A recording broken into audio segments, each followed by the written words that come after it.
एक समय की बात है। यहाँ से बहुत बहुत दूर एक छोटी सी रियासत थी जहाँ खुशियाँ, अमन और प्यार ही प्यार था। यहाँ एक आलीशान हवेली में एक जनाब रहते थे अपनी छोटी बेटी सिंड्रेला के साथ। हालांकि वो एक बहुत अच्छे पिता थे, लेकिन उन्हें लगता था कि सिंड्रेला को एक माँ की जरूरत है। इसीलिए उन्होंने दूसरी शादी की कि दूसरी बीवी अच्छे खानदान से थी और उनकी भी सिंड्रेला की उम्र की दो बेटियां थी, अनस्तासिया और प्रिजेला। लेकिन सिंड्रेला के पिता के अचानक गुजर जाने के बाद ही उसकी सौतेली माँ का असल चेहरा सामने आया। वो औरत सिंड्रेला की खूबसूरती से जलने वाली सिर्फ अपनी बेटियों का भला चाहती थी। समय बीतता गया, सिंड्रेला को बेइज्जत किया गया और उस पर जुल्म उठाए गए और अपने ही घर में नौकरानियां बना दी गई। इतना कुछ सहने के बाद सिंड्रेला बिल्कुल नहीं बदली। हर सुबह उसने एक नई उम्मीद जागी कि कभी न कभी उसके सपने भी सच होंगे। उसने परिंदों और चूहों को अपना दोस्त बनाया हुआ था। उनके अलावा इस धरती पर उसका कोई नहीं था। हर सुबह परिंदे उसे उठाने उसके कमरे में आते थे। फिर सारे परिंदे मिलकर उसके साथ कमरा साफ करते और तैयार होने में उसकी मदद करते। उसके बाद वो पूरी हवेली का काम खुद किया करती थी। उसकी सौतेली माँ उससे हवेली का सारा काम करवाती थी। वो बेचारी सारा दिन काम में मसरूफ रहती, फर्श साफ करती, अपनी सौतेली माँ और बहनों को नाश्ता करवाती और उनके मैले कपड़े धोती। ऐसे ही सारा दिन उसका काम में ही बीत जाता। रात को थक हार कर वो सो जाती और सुबह सुबह फिर से उठकर वो अपनी सौतेली माँ और बहनों की कड़वी बातें सुनती। समय बीतता गया, वो ये जुल्म सहती रही। एक दिन जब वो हवेली की सफाई कर रही थी तो दरवाजे पर बादशाह का एक आदमी आया। उसने एक खत दिया और कहा कि इस रियासत की तमाम लड़कियों को बादशाह ने दावत दी है।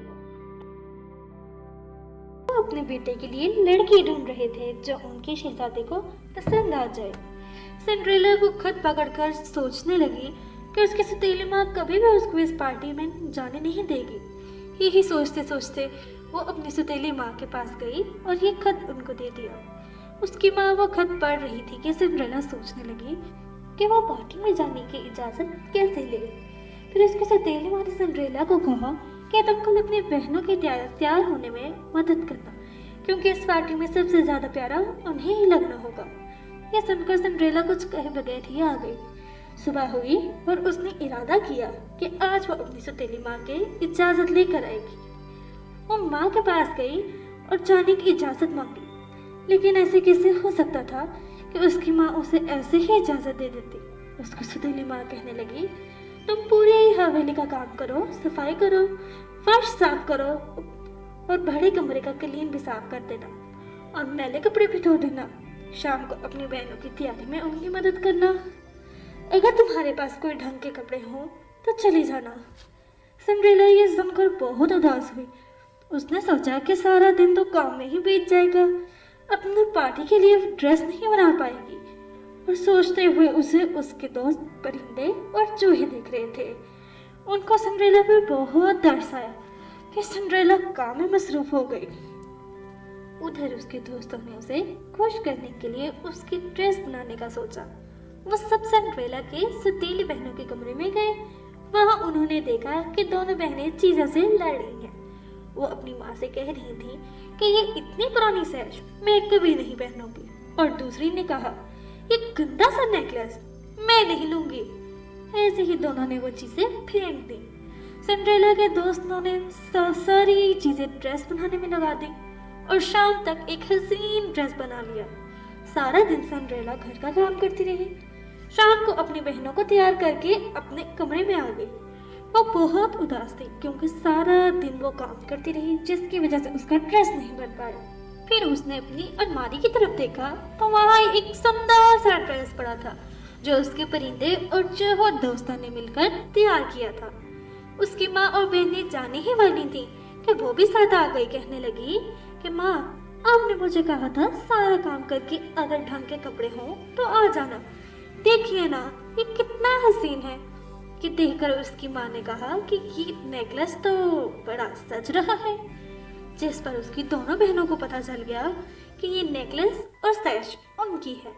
फिर उन्होंने खींचकर सारा ड्रेस बर्बाद कर दिया। फिर वो सिंड्रेला को घर छोड़कर चले गए।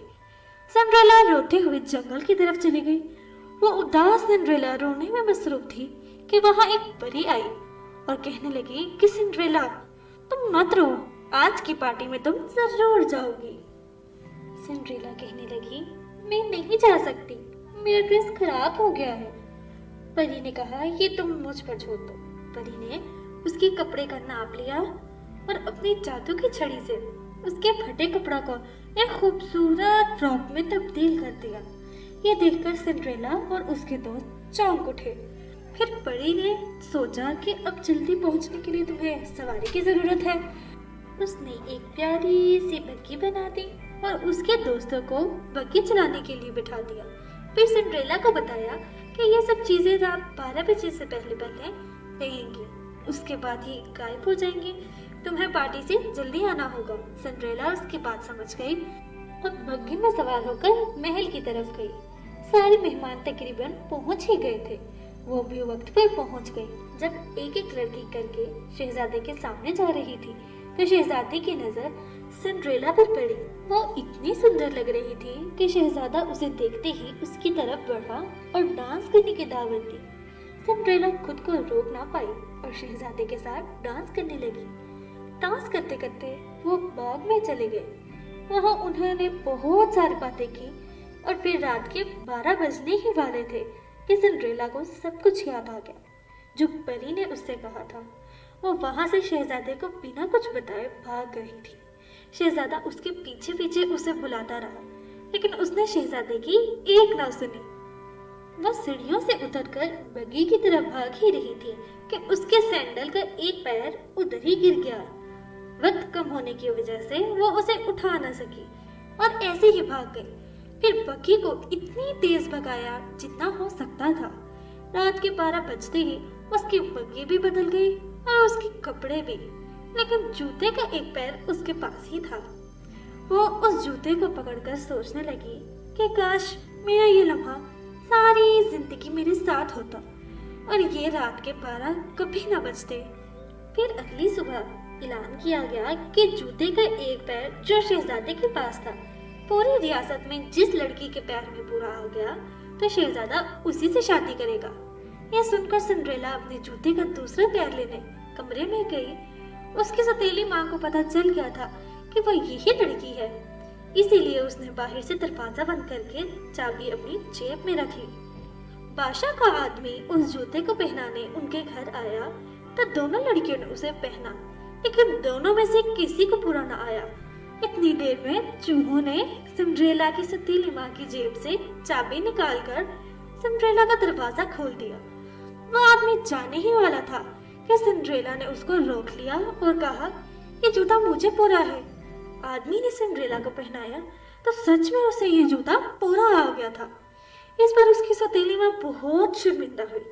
फिर शहजादे की और सिंड्रेला की शादी हो गई। वो एक दूसरे के साथ वक्त गुजारते और ढेर सारी बातें करते। सिंड्रेला को एक नई जिंदगी मिल गई। उसके पिता के जाने के बाद से लेकर अब उसे सुकून मिलने लगा था। शहजादा उसे बहुत प्यार करता था।